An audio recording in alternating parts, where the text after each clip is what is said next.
Salut à tous, c'est Neto, j'espère que vous allez bien. Aujourd'hui on se retrouve pour une nouvelle vidéo et aujourd'hui on va voir quel éclairage il va vous falloir pour débuter YouTube. Tout d'abord il faut vraiment savoir que l'éclairage c'est pour moi presque le plus important après l'audio. Vous avez beau avoir une caméra à plus de 1000 €, ça ne sert strictement à rien s'il fait tout noir dans votre pièce. Là actuellement pour m'éclairer j'ai 3 lumières.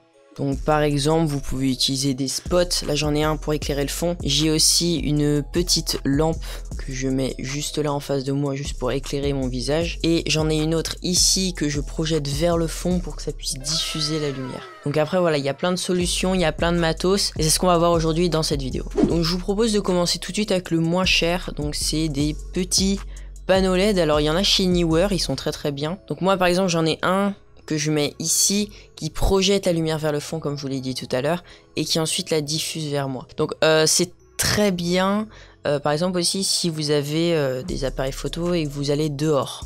Vous pouvez le fixer sur l'appareil photo. Si vous êtes assez loin, et ben il n'y aura pas cette surexposition qu'on peut retrouver si je prends mon panneau LED là et que je le tourne vers moi. C'est pour ça aussi que je le projette vers le mur, parce que généralement c'est des lumières qui sont très fortes.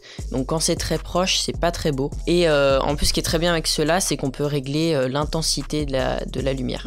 Après encore une fois, si vous n'avez pas envie d'acheter des lampes de bureau, ça peut suffire. Donc là par exemple, celle qui m'éclaire de face, c'est une lumière qui est moins puissante, mais c'est pas une lumière qui est pour faire de la vidéo, hein, c'est juste une lumière lambda, une sorte de lampe torche si vous voulez, et bah ça suffit amplement. Donc ensuite on a les softbox, donc ça c'est vraiment audiovisuel à fond.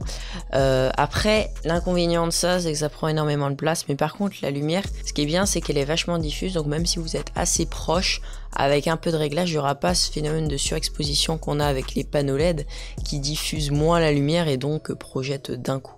Donc les softbox, si vous avez de la place, c'est vraiment une solution que je préconise. Donc autour de 50 €, 60 € vous aurez les moins chers, et autour de 100 € vous aurez du matos de très bonne qualité. Après, pour éclairer mon fond, moi, il me faut une lumière très puissante, vous voyez. Donc ce que j'ai fait, c'est que j'ai un gros projecteur, donc ça prend énormément de place, mais j'ai commencé avec ça. Au début j'avais que ça, et forcément quand t'as que ça c'est compliqué, parce que c'est pas fait pour t'éclairer toi, à moins que ce soit très loin. Donc du coup ce que je devais faire, c'est le prendre, le mettre au bout de la pièce pour m'éclairer.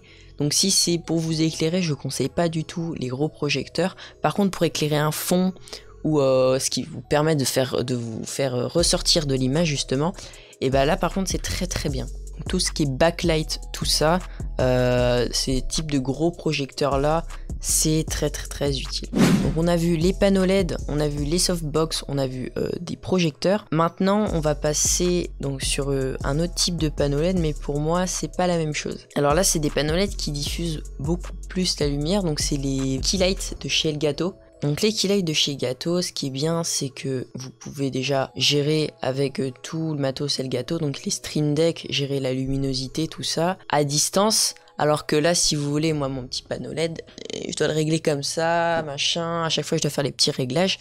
Donc c'est vrai que c'est c'est pas compliqué, mais à la fin, c'est redondant, si tu veux. Donc si tu veux la simplicité, prends les Keylight de chez Elgato. Et en plus, tu peux aussi régler la chaleur de la lumière. Alors que là, si je veux régler la chaleur de la lumière, je prends des filtres comme ceux-ci qui vont diffuser la lumière. Donc là actuellement c'est un filtre qui est orange, qui permet d'avoir une couleur un peu plus chaude. Là c'est un filtre blanc qui permet d'avoir une couleur très blanche.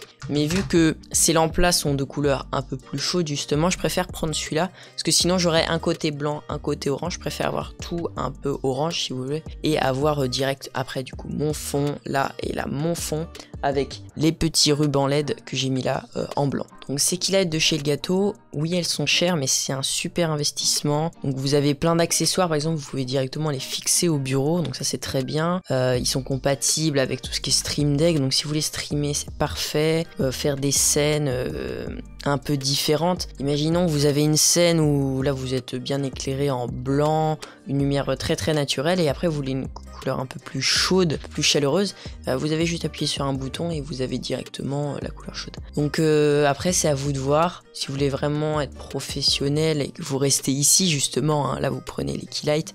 Si vous bougez un petit peu partout, vous avez votre petit panneau LED au-dessus de votre caméra, c'est parfait. Donc maintenant, après là, ce que je vais vous préconiser, c'est d'au moins justement avoir 3 lumières ou 2, ça dépend.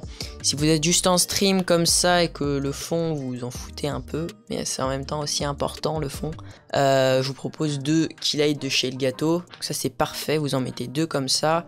Si vous avez un fond vert, c'est bien parce que justement ça diffuse bien la lumière. Maintenant si vous avez un fond, je vous conseille de prendre une autre lumière ou alors des lampes de couleur à LED si vous l'éclairez d'une couleur genre en rouge.